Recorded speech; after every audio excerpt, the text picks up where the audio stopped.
Hey, this is Colton with Central Alps out of Arlington. We're the premier off-road custom shop in the DFW area.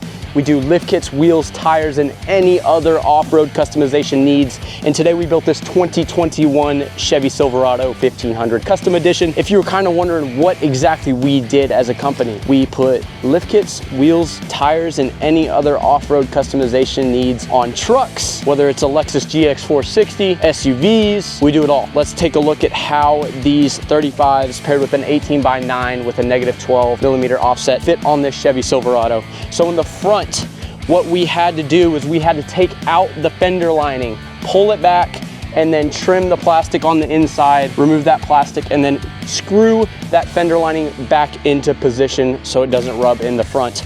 In the rear, what we did is we took this plastic piece off of this rear fender and we trimmed a little bit of this metal in here as well as some plastic. Then we just slapped that plastic fender back into place with the screws, and then it was good to go. There was nothing major in terms of trimming to this vehicle. Everything went nice and smoothly. If you were curious as to what we did in terms of the specific parts and what we put on this truck, you can go check out our walkthrough video. And if you have any other questions, you can reach out to one of our design consultants today at 833-268-2577, and we'll be right with you to get your dream truck build started today.